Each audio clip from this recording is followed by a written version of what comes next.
Amen. That do not sing good is not no. The summit the Sarah go for one. This is a general season bogu. The other season ship. Sit down there. The ballon is on when then you sit down there. Hallelujah. Yeah, sit down. Hallelujah. Asian got no, Asian got my part-time. No, speak it about there, no, part-time. Sunday minute. No way about that, no. So that is what is Bama Sabbath, Sunday minute, no. So, yeah, Christina, I went in there, hallelujah. So, General animal, no, blue lobe, blue sula, test. Now, allow power. Blue Sakam. You get it. Napalo say, the Ballo are no blue aram are okay some of you, a diga, Napiaga Sakam, Cornello. Era Yitia. Piada Sakam of Cornello, Era Yitia, no, I will let you Sakachina, Yiti. Amen, hallelujah. Amen, hallelujah. No. Do season or look at it, Naive, no, Naive, not Rolly, no, season, yeah, season, Naive, do season, no, season, damage, do season, them up, Yarkin, Lulu Biaria, Yaishi. So, Condia Java, eh? No, Yashi Gondela, hallelujah. Don't be like Robilla.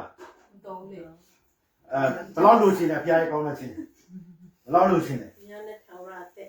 Eight tower, this is a comment here. You don't be there. Amen, hallelujah. That's why come here, change.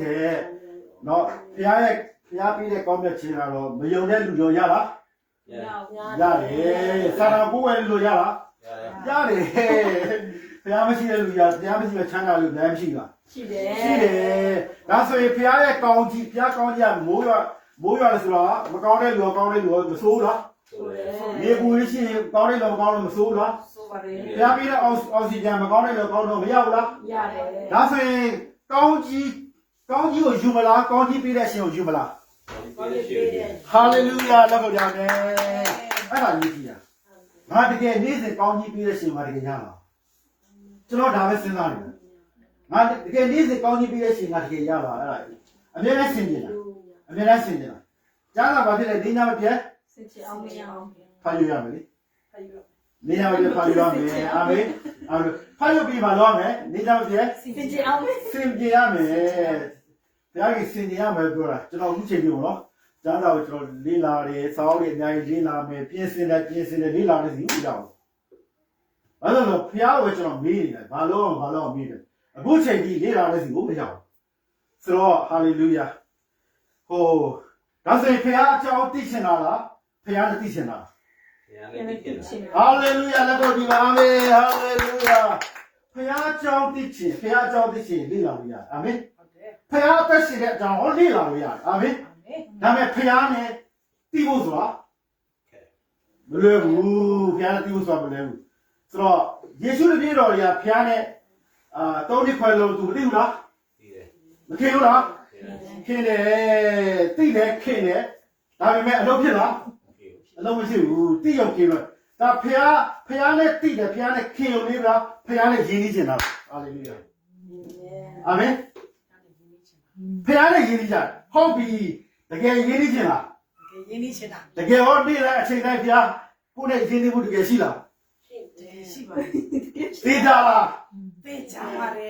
go Manana, no? I go Manane, Dabe, hallelujah. Amen. Again, no, they get piano, they get Yinijana. Hallelujah.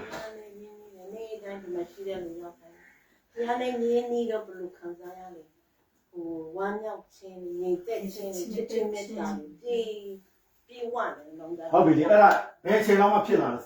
Oh, dear. Now, piano is they shall be general in the mark.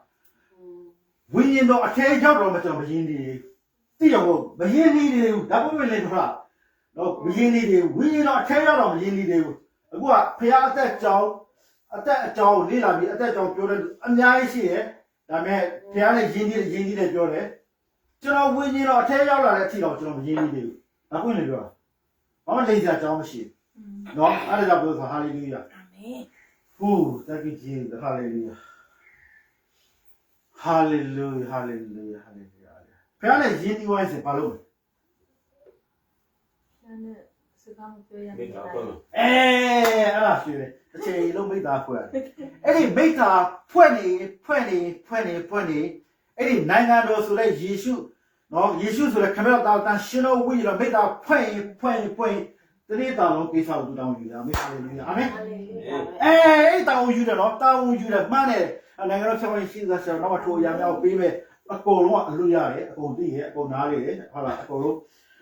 သိတယ်ဒါလက်တွေ့မှာမရင်းနှီးဘူးဆိုရင်ရင်းနှီးတော့မှမလွယ်ဘူးနော်ရင်းနှီးတော့မှကိုယ်စိတ်လိုနဲ့တွားတဲ့ခါကျရင်မရဘူးကိုယ်စိတ်လိုနဲ့တွားလို့ရှိရင်ရင်းနှီးမှုကဘာဖြစ်လဲအာမင်ဆိုတော့ရင်းနှီးတဲ့အဆင့်ကတော့ကိုယ်ပေါ်မူတည်အာမင်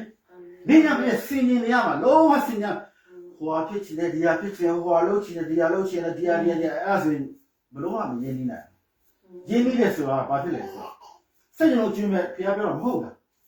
အကျွမ်းမဲ့ဆိုတာကိုယ့်ကိုယ်လှုပ်ရှင်တယ်ဆိုမရဘူးအကျွမ်းမဲ့ဆိုတာဖြစ်ရအာမင်အာမင်ဟာလေလုယာညာသားရှိတဲ့မြတ်ဖျားကိုပဲချစ်ရမယ်လောကရာကြီးဆွဲလာလို့မရဘူးအာမင်အာမင်ဟာလေလုယာအဲ့ဒါကျွန်တော်ဟာလေလုယာ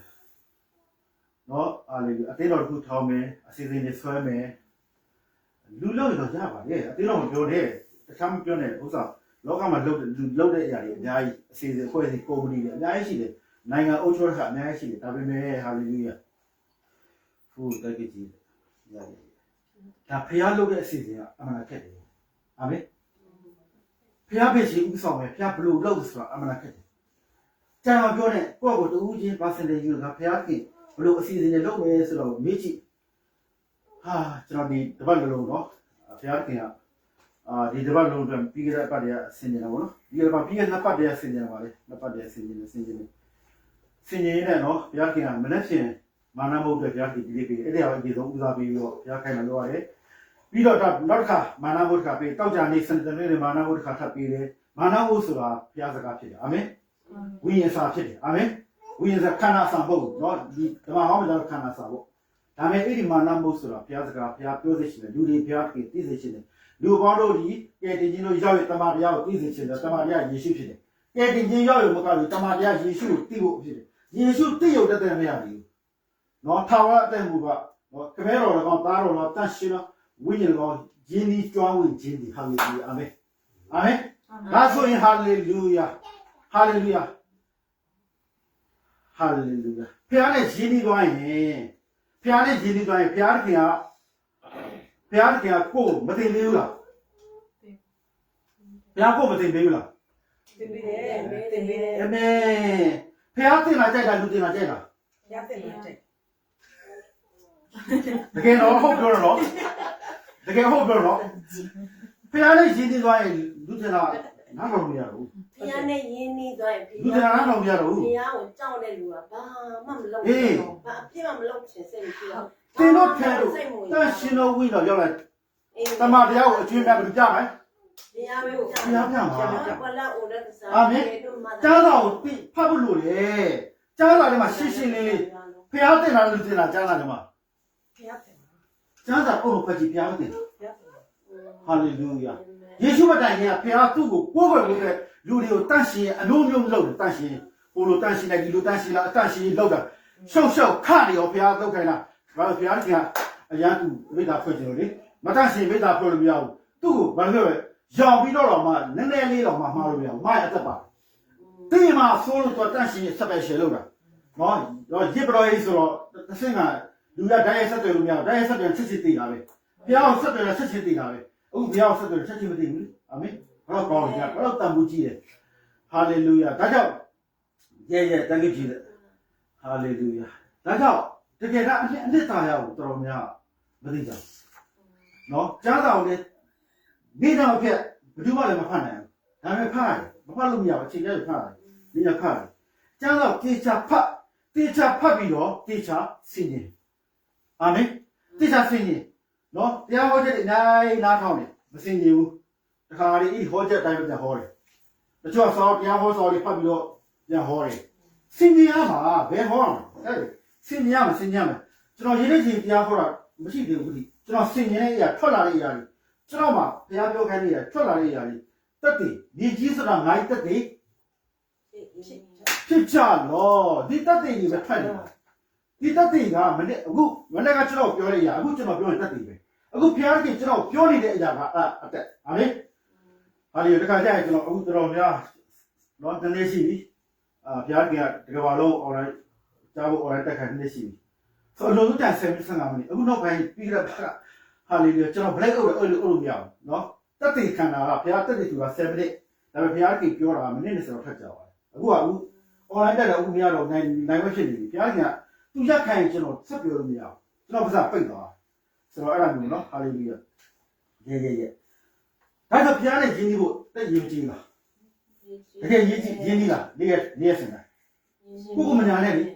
လမ်းလျှောက်တော့ဖြစ်ကားပေါင်းတော့ဖြစ်เนาะမျက်နှာတက်တာဖြစ်မနေ့ကဆိုကျွန်တော်သွားတိုက်ရင်နဲ့ထပ်ကနေကြားကြည့်ပေါ်လာတယ်မိဒီယာကိုပြောပါဟာသွားတိုက်ရင်တော့ဖျားပြောတာဆိုတော့ဖျားကအချိန်တိုင်းမှာ तू ပြောတဲ့အချိန်ကဘယ်အချိန်လဲကိုမသိဘူးဒါကကိုကစင်ညာဟာလေလုယာเนาะဒီမနက်မိုးလင်းလာဟာကိုတော့အစီအစဉ်မဟုတ်ဘူးအလကားပဲကျွန်တော်သွားထိုင်ရုံပဲရှိမယ်တက်တိခံရုံပဲရှိမယ်အာမင်ကိုတော့နေရစေယူနာအမြဲတမ်းခံစားစီ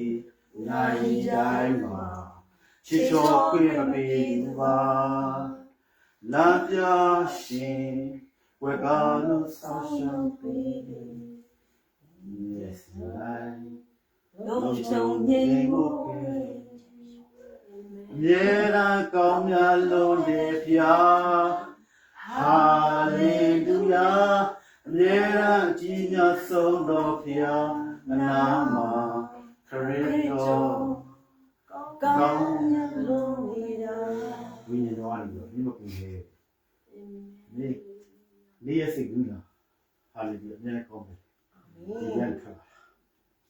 ဟာလေလုယာ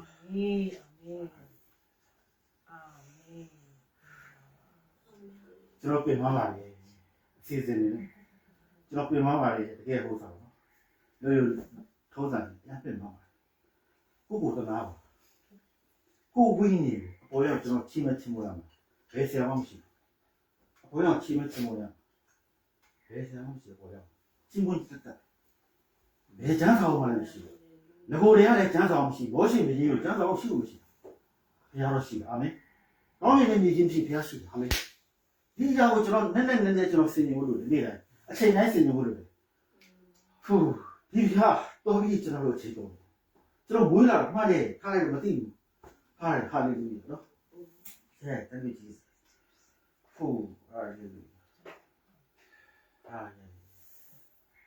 အခုဟာလေဆိုအချိန်နဲ့စက္ကန့်နဲ့အရာဆင်ញင်ဖို့တော်ပြီကျွန်တော်ချီးမြှောက်တယ်လူချင်းချီးမြှောက်တယ်တော်ပြီဘုရားချီးမြှောက်ရှိရစ်ပရောဟိတ်ဆိုတာအဲ့ဒီရစ်ပူဇော်နေရမှာပဲသူအဲ့ဒီဖြစ်အဲ့ဒီရစ်ပရောဟိတ်ဆိုတာအဲ့ဒီရစ်ရှိနေမှာဘုရားသားတော်ဆိုတာကောင်းကင်တော်မြေကြီးအောင်စိုးပိုင်တော့ပြင်တာအဲ့ဒီတန်ဖို့ဘယ်လိုမှတော့ရှင်းရှင်းလေးပြီးတော့သိတယ်ဒါဘုရားကသားတော်ရဲ့ပိတ်တဲ့ကကောင်းကင်တော်မြေကြီးအောင်စိုးပိုင်တော့ပြင်ပြီးဟာလေလုယာဒီလောကကိုမဆိုင်တော့သားတော်ဒီလောကကိုအောင်ရင်ဘယ်လောကအောင်ရင်ကိုယ်ဘုရားသားတော်ဖြစ်လားဘုရားကျွန်းဖြစ်တယ်လားအရေးကြီးလားဘုရားရစ်ပရောဟိတ်တော်မှာဘုရားသားတော်ရဲ့ဆိုင်ရိုက်စင်းနေအာမင်ဟာလေလုယာကောင်းကင်တမန်လိုပဲသူလည်းလောကမရှိတဲ့ကောင်းကင်တမန်လိုဒါပေမဲ့ကောင်းကင်တမန်လူပေါ့သူကတစ်စစ်တွေရအာမင်ကျွန်တော်ကလူတွေကိုကျွန်တော်ကတစ်ဆက်ခိုင်းတာမဟုတ်ကျွန်တော်ဆက်ပြနေတဲ့ဘုရားကိုလူတိုင်းဆက်တော်လို့ကျွန်တော်အမြဲတမ်းဒီတိုင်းပဲကျွန်တော်သွားတယ်ဒီတိုင်းပဲဆင်ခြင်အာမင်ဟာလေလုယာဒါကြောင့်ဘုရားနဲ့ယဉ်ပြီးကြောင်းဝင်တဲ့အသက်တာကအချိန်တိုင်းကသိရုံသက်သက်မရဘူးတကယ်ယဉ်နေတာတကယ်ဘုရားတကယ်ရှိတာဆိုတော့တပတ်လုံးကျွန်တော်ဆင်ခြင်တာဘုရားတကယ်အာမင်ဟာလေလုယာဟုတ်ကျေးဇူးတင်တယ်ဒါကြောင့်ဒီနေ့ရောက်လာတာဘယ်လိုဖြစ်မတော်တဆတွေပါခါရဲအရေးကြီးတာအခုကြားတော့ကျွန်တော်အမှုမှတ်မဲ့နော်ဟိုကြားတော့ဒီလိုလာတာနော်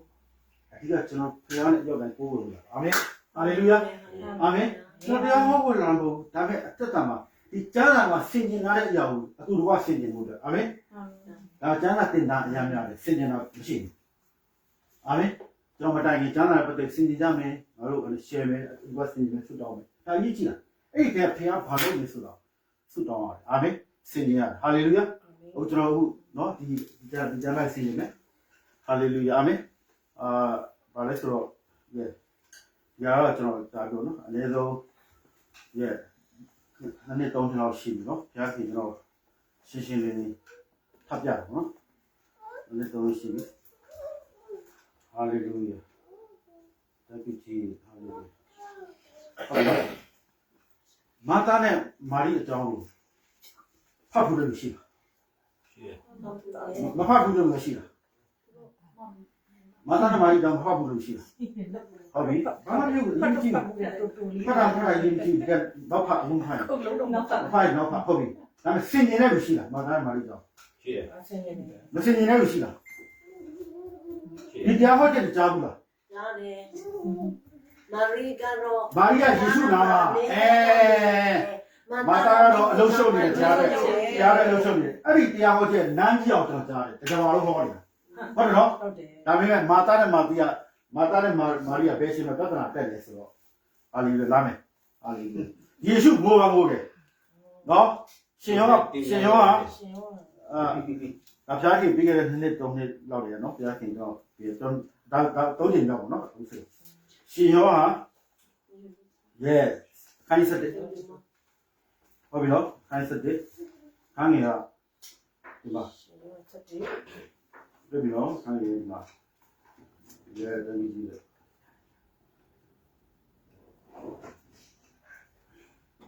ဟုတ်ပြီနော်ခန်းငယ်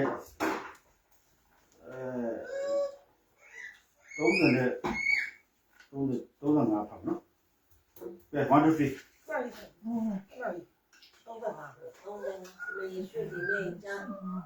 ယေရှုဒီနေ့ကြား ဒီလိုလို့33ဖတ်လိုက်နော်33ဖတ်လိုက်ယေရှုဘာကြောင့်ပြည့်ကြဆိုတော့ပြောပါ33ဖတ်လိုက်ရှင်ယောဟာခန်းကြီး7ခ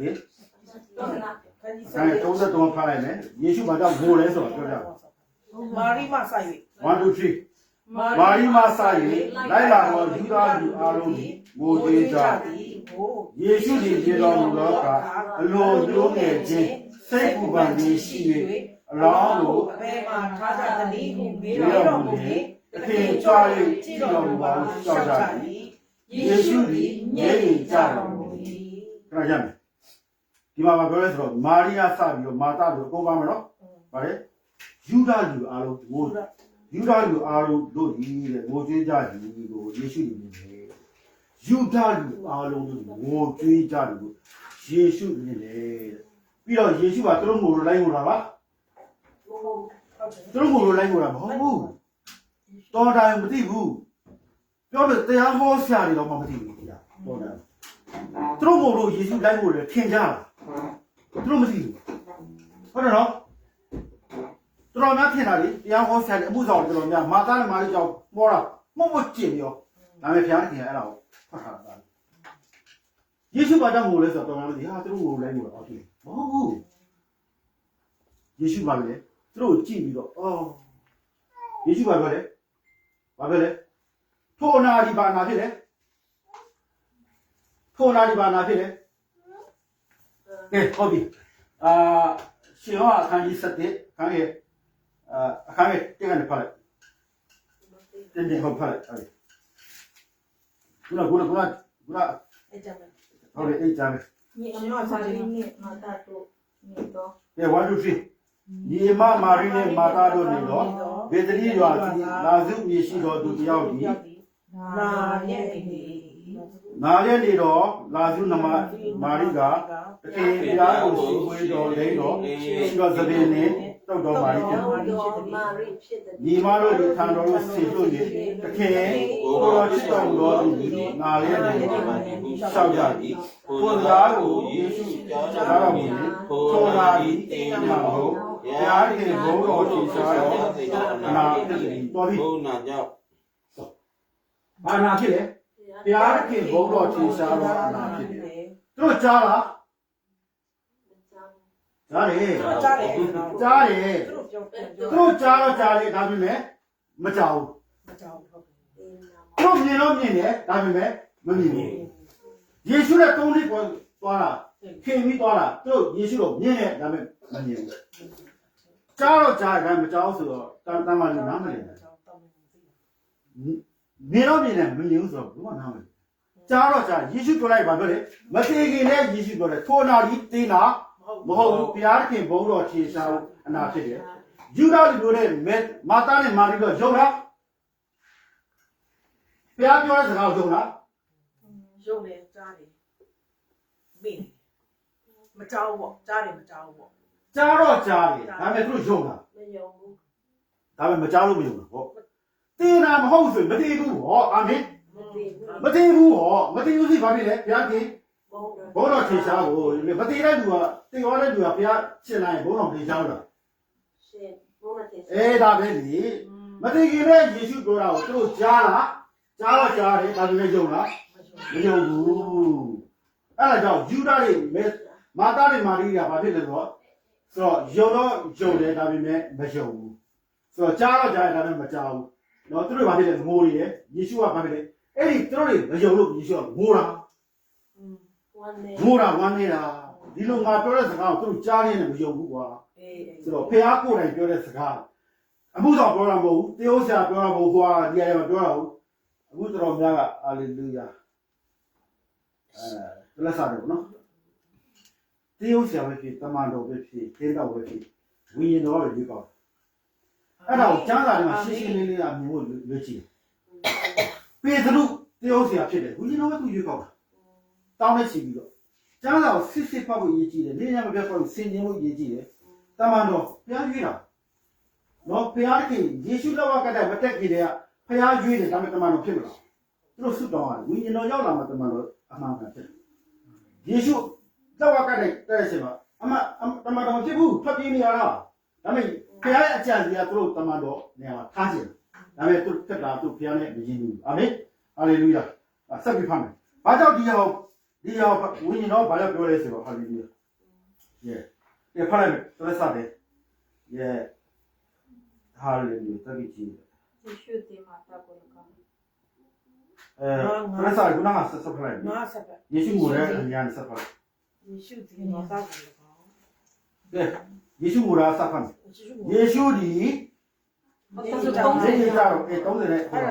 36 35ဖတ်မယ်ယေရှုဒီမြေကြတော်မူ၏ယူဒလူတို့ကကြည်ပါ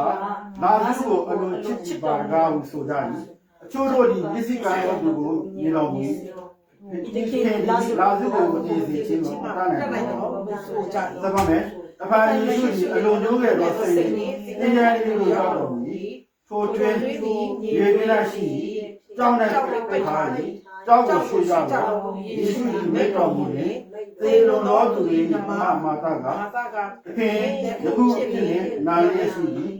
လေးရရှိပါ၏ရှောက်သည်ယေရှုကလည်းတင်းသည်ယုံမာရာတိဘုံတော်ဒီမြားလေးဒီငါပြောပြီးဟုတ်တော့မိတော်စဖတ်မယ်ကိုကတေလွန်တော်သူ၏အင်းတိုင်း၌ကြောက်ကိုရှိကြယေရှုဒီလည်းထက် ကျက်တော့ကြည်မော်လေ ဘာကိုရောကျွန်တော်နားတော်မူကျေးဇူးတော်ကြီးပါပါ၏ကိုရောကျွန်တော်ဒီ ဒါတော့အစင်မပြတ်နာထောက်တော်မူသည်ကို ကျွန်တော်သိပါ၏တိုးတော်လည်းကိုရောကိုကျွန်တော် ကိုစေလို့တော်မူသည်ကို ဝိုင်းရတော် ရှိသော ပေါလို့ ဤသူပေါင်းလို့သည် ယုံကြည်စေခြင်းက သူတို့၏အကျိုးကိုထောက်၍ဤတို့အကျွန်ုပ်ရှောက်ပါ၏ကိုမိတ်ပြီးမှ လူတွေအားလုံးယုံကြည်ဖို့နော်ဘုရားခင်ယေရှုကိုယ်တိုင်ဆုတော်နော်အမြဲတမ်းဘုရားဆုတောင်းရင်ဘုရားနားကြောင်းတယ်အမြဲတမ်းဘုရားခင်တက်တည်ထူတယ်ကိုတော့ဒီတစ်ခေါက်လေဒီလူတွေအားလုံးမာတာမာရီတွေယုံဖို့အတွက်ဒီတစ်ခေါက်လေဘုရားခင်ဟာလေလုယာနော်ဘာဖြစ်လဲသူတို့ယုံဖို့အတွက်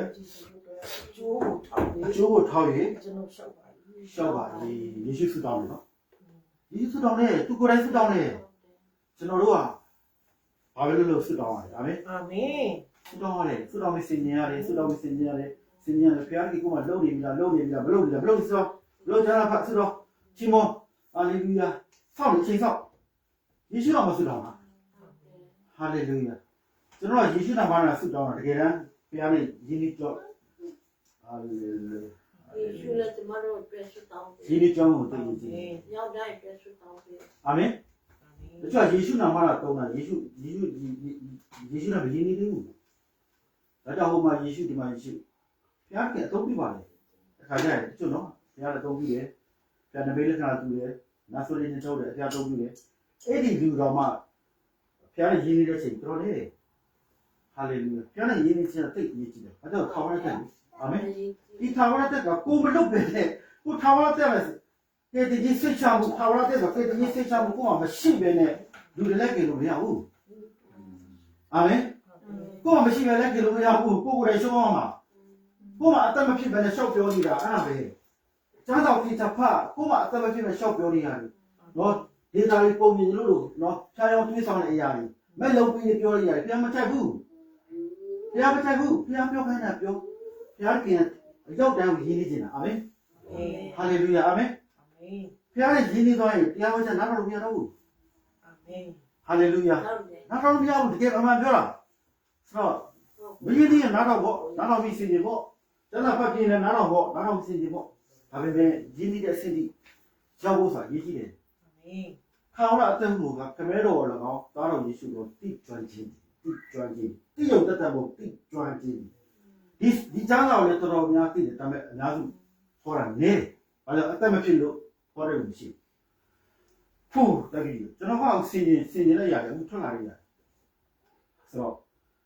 ယူတော်လူမျိုးတွေမာရိကယေရှုနာမမရှိဘူးလားယေရှုနဲ့စကားပြောနေတယ်ဒါပေမဲ့သူကလည်းလိုပဲယေရှုတပည့်တပည့်တော်လိုပဲ၃နှစ်ခွဲအတူနေပြီးတော့အလကားပဲဘာမှလုပ်မဖြစ်တိယုံတက်တဲ့နောက်ခင်ယုံတက်တဲ့မြောက်ရင်းနေတဲ့အဆင့်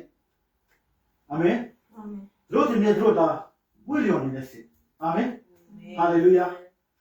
ဟာလေလုယာဒါဆိုရင်ကျွန်တော်တို့ဟုတ်ပြီကြည့်တယ်ယေရှုတော်မှာဒီလူတွေယုံဖို့တဲ့သူမြင်ကြတယ်နော်အဲ့ဒါတော့များမသိသူမြင်ကြတယ်နောက်ပိုင်းမှာအဲ့ဒီတရားဖွင့်ပြတော့နော်သူစတော်ရှင်မှာဘာကြောင့်ယေရှုမြင်ကြတာကျွန်တော်ဆင်ញင်တာဒီလူတွေယုံဖို့တဲ့ဒီလူတွေမယုံလို့မြင်ကြအာမင်ဟာလေလုယာဟုတ်ကျွန်တော်လူယူတော့တယ်လူယူတော့တယ်ကျွန်တော် ယေရှုဖျား ဘုရားပြောပါကျွန်တော်ဘူးမရွေးကောက်ဘူးနော်ဘယ်လိုမှအတိမပြုဘူးဘူးမရွေးကောက်ဘူးလူအိမ်ခေါ်တော့တယ်ဟုတ်တယ်နော်ဒါပေမဲ့ကျွန်တော်ကကိစ္စမရှိပါဘူးခေါ်တော့တဲ့ကိစ္စမရှိကျွန်တော်ဘုရားလိုချိန်ပြီးတယ်ဒီကောင်အာမင်ဘုရားတိုးတယ်ပဲကျွန်တော်တိုးတယ်လားတိုးတယ်မိတ်ဆက်ပြကျွန်တော်24နဲ့ဘူးမလမ်းကြည့်နေဘူးကျွန်တော်ကိုယ်တိုင်ကတိုးတယ်ကြီးနဲ့ချိန်နေတာအာမင် အာမင် အာမင်ဟာလေလုယာဟာလေလုယာကျွန်တော်ပြောမယ်တော်ပြီအစီအစဉ်လေးဖျားဘလို့လုံးမလဲဆိုတော့တူကြီးပြည့်စုံအချိန်ရတော့ပြီကျွန်တော်ဒီနှစ်ဆမှာဟာရေခဲလေခဲလာတော့မလဲအေးဟာအေးပြောဆိုဟာတယောက်သွားတယ်တယောက်ထားတာဟာတယောက်ကဟောသွားတယ်လေးစေးတော့တယောက်ဆိုဖို့ဆိုတော့တော်တော်လေးကိုပြင်ဆင်ရတာကဲမဆိုရင်စုံနိုင်လို့ဆိုတယောက်ပဲဖြစ်တော့ဖြစ်အမေဟာလေလုယာနော်ဟာလေလုယာဇန်နဝါရီလမှာဟောစီယိုရောက်နေပြီဒီမှာ၃ရောက်ပဲစီမွန်ရဲ့ဟေးတဲ့စီမွန်ဆိုတော့တယောက်ကဟာလေလုယာခရစ်စမတ်လာခဲ့ခရစ်စမတ်ဘလို့နဲ့ခဏလို့ကိုရောရေးကြည့်တယ်ခရစ်စမတ်တဲ့ဟာလေလုယာယေရှုကရေးကြည့်တယ်လေအာမင်ညာခရစ်စမတ်ဆိုတော့အချိန်တိုင်းခရစ်စမတ်ပြုရေးကြည့်တယ်တနေ့တစ်ခါမှခရစ်စမတ်လူရလာကြတယ်ဆိုတော့ဟာလေလုယာဟာလေလုယာဒါကြောင့်ဟာလေလုယာကျေးဇူးတင်တယ်တကယ်လို့လူလာရွေးကောက်လိုက်မယ်ဆိုရင်ကိုယ်လည်းဖျားနေမရင်းနေတော့ဘူးဒါဆိုအိမ်မှာနေငေါဟုတ်လားလူလိုက်မှနေငေါဆိုတော့ကျေးဇူးတင်တယ်ဘုရားခင်ကိုကျွန်တော်ကိုယ်တော့ကျေးဇူးတင်တယ်လူလာကျွန်တော်ကိုရွေးကောက်လိုက်ဆိုရင်ကျွန်တော်ဘယ်နေရာမှမရောက်ဘူးပြီးတော့ဘုရားနဲ့ရင်းနေတဲ့အစီအစဉ်တော့ကိုမရောက်ဘူးဟာလေလုယာဘုရားကိုအများကျေးဇူးတင်ကျင့်တတ်နေတာဒါပေမဲ့ဘုရားဒီနေ့မရှိရင်ကျွန်တော်မကျင့်တတ်ကိုတော့မရှိမဖြစ်ဘူးကိုတော့မဖြစ်ဘူးဖြစ်ကိုတော့အခုကျွန်တော်ဘာမှားလို့လဲဘာလုပ်မိလဲဘာပြောမိလဲကျွန်တော်ချန်စီလားကိုတော့ချန်စီလားကိုတော့ချန်စီကအညာဟို နိုင်ငံတော်ထဲမှာကိုတော့တယ်ဟာလေလုယာအာမင်ကိုတော့နိုင်ငံတော်ထဲမှာမနေကြတယ်ကိုတော့လောကနိုင်ငံတော်ထဲမှာရှိလောကကိုအောင်နေအာမင်လောကနဲ့ဆိုင်ဘူးအာမင်ဟာလေလုယာအာဒီပြောနေတာကိုအာဟုတ်တကယ်လက်တွေ့နော်ဒီဟာကကျွန်တော်အိမ်မက်တွေမက်ခဲ့တော့ပြောမှာအိမ်မက်တွေကမက်ခဲ့ဟာနိုင်ငံတော်ချောင်းရေးရှားပါကိုတော့ထိုးရောက်ပြီးကိုတော့ပြီးလည်းမပြီးဘူးဘုရားရှင်ကောင်းမြတ်လားကောင်းမြတ်ဒီဘုဒ္ဓပေါ်မှာလေငါတို့မိသားစုပေါ်မှာဘုရားရှင်ကောင်းမြတ်ဒီဟာလေယုံကြည်တဲ့ဘုရားဟာလေလုယာဘုရားကြီးဘာလဲကြာနောက်တော့ဘုရားခင်ထိုးရတဲ့ကောင်းလေးကဘုရားရှင်ဟာလေလုယာဝါထိုမဟာစီးတဲ့ကြီးထိုမဟာစီးတဲ့ကြီးခရစ်တော်ဘေဒီအဲ့ဒီစီးတဲ့ကိုဘုရားပေးတာဝါကိုတော့ကျေးဇူးတင်တယ်ကိုတော့ဟာလေလုယာထိုရတယ်မစင်သားတော့ကိုဟာလေလုယာအာမင်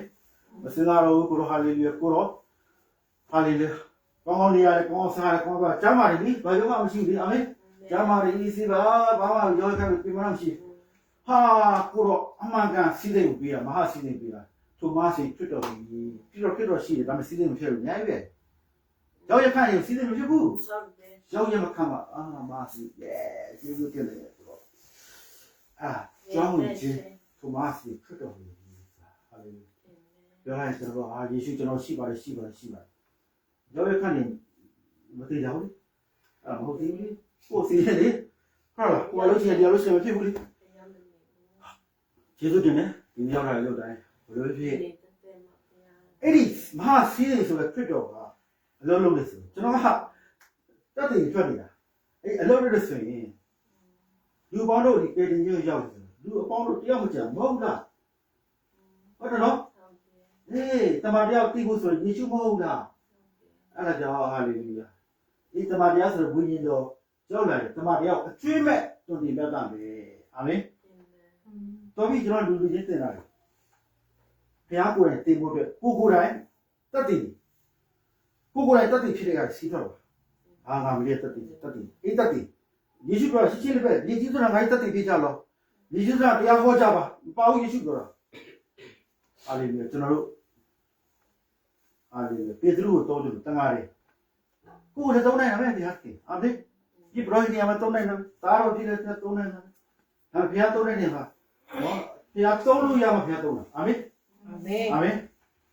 အဲ့ဒါဟုတ်ကျွန်တော်တို့ချင်းနေရစီယူနာတော့စတောင်းကြမယ်နေရစီယူနာအမြဲတမ်းခံစားစီနိုင်တိုင်းမှာချစ်ကြောပေးပေးသူပါလာပြရှင်ဝကလို့ဆောင်းပေးယေစီအိုင်လုံးချုံစီဝတ်ွယ်အမြဲတမ်းကောင်းမြတ်လို့ရဲ့ဗျာဟာလေလုယာအမြဲကြီးမြတ်ဆုံးသောဗျာအမြဲတမ်းကောင်းမြတ်လို့ရဲ့ဗျာဟာလေလုယာအမြဲတမ်းကြီးမြတ်ဆုံးသောဗျာအနာမခရစ်တော်ကောင်းမြတ်လို့နေတာဟာလေဆက်ချင်ပါလေပဲအဲ့ဒါဆက်ချင်ပါယေစီစတောင်းကြမယ်စတောင်းပါဟာလေလုယာကျေးဇူးခံစားစီနိုင်တိုင်းမှာချစ်တော်ခွင့်မပေးသူပါလာပြရှင်ဝေဒါလို့ဆောင်းရှောက်ပေးတယ်နေရဲ့စင်တိုင်းလုံးချုံပြေဝုခဲအမြဲကောင်းမြတ်လို့ရဲ့ဗျာဟာလေလုယာအမြဲကြီးမြတ်ဆုံးတော်ဗျာခရစ်တော်ကောင်းမြတ်လို့နေတာအာမင်ဆက်စတော်မှာဆက်ချင်ပါတယ်ဗျာဟာလေဒီကြီးကဘုရားနဲ့ယဉ်နေတော့နမစီရောက်တယ်မတရားဟာလေဒီဟာလေလုယာအဲ့ဒီကြီးတော့ပဲအချိန်တိုင်းကြီးတာဒီနေ့တည်းတည်းမဟုတ်ဘူးဒီခဏဒီမိနစ်3မိနစ်မဟုတ်ကျွန်တော်ဆုံးမမဟုတ်ဒီကြီးတာအချိန်တိုင်းကြီးတာဟာလေလုယာဟာလေလုယာဟာလေလုယာဟာလေလုယာဟာလေလုယာဟာလေလုယာโอ้thank you Jesus Holy Spirit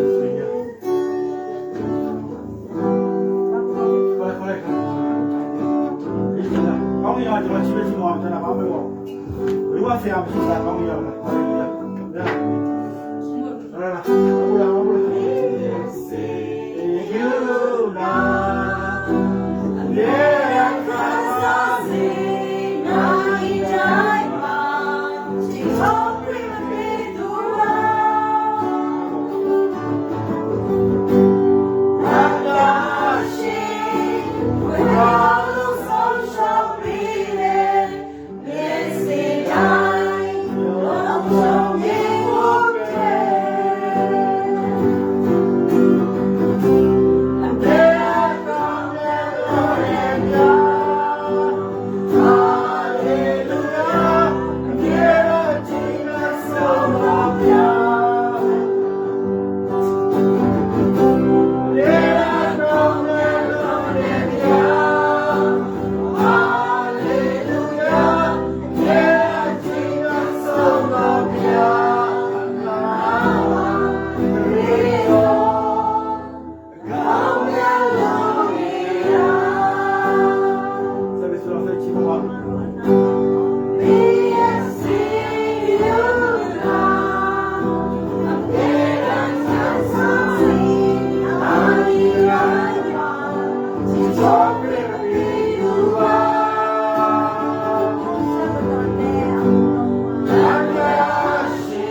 မိလာနာရောငြိမ်ပေးတဲ့ဝန်ခံတဲ့ကျေးဇူးတော်ချီးမွမ်းတဲ့ကိုရောယေရှုနာမဖြင့်ဝန်ခံပါတဲ့ကျေးဇူးတော်ချီးမွမ်းပါတဲ့ကျေးဇူးတင်တဲ့ကိုဘုရားကောင်းမြတ်လို့လေမနေ့ကတပည့်ကကျွန်တော်တို့ဆရာများဤတို့ဆရာမတို့လေအော်ကြီးစီကိုရောအားလုံးပဲကြွယ်ကပေးမယ်ဆောက်ရှောက်ပေးမယ်နိုင်ဤတိုင်းမှာချစ်ချောက်ပေးမဖြစ်ပေါ်လာကိုရောကြွယ်ကပေးမယ်နားပြမယ်ဆောက်ရှောက်နေဆိုတာလေဘုရားလည်းယုံကြည်ပါတယ်ကျေးဇူးတော်ချီးမွမ်းပါတယ်ကိုရောအများကြီးကောင်းမြတ်ပါတယ်ယေရှုနာမဖြင့်အခုကောင်းလို့ရတဲ့ရောက်စီလိုက်ပေါ်မှာကိုရောဒီကမကရောက်လိုက်ထောက်ရတရားရှိဖို့ကိုရောကိုဖိတ်ခေါ်ပါဝန်ခံပါကျေးဇူးတော်ချီးမွမ်းပါတယ်ယုံကြည်ပါတယ်ကျေးဇူးတော်ချီးမွမ်းရရောက်စီလိုက်ပြန်ကိတာ၍ကောင်းချီးပေးတော်ပါမည်ကြောင်းပါတိတော်သားတော်ယေရှုခရစ်ကိုမြတ်ပြုပြီးရနေလေများစွာတောင်းလျှောက်ပါတယ်အိုဖဖျားအာမင်အာမင်အာမင် Hallelujah, hallelujah, hallelujah. Amen. Amen. Hallelujah. God bless you.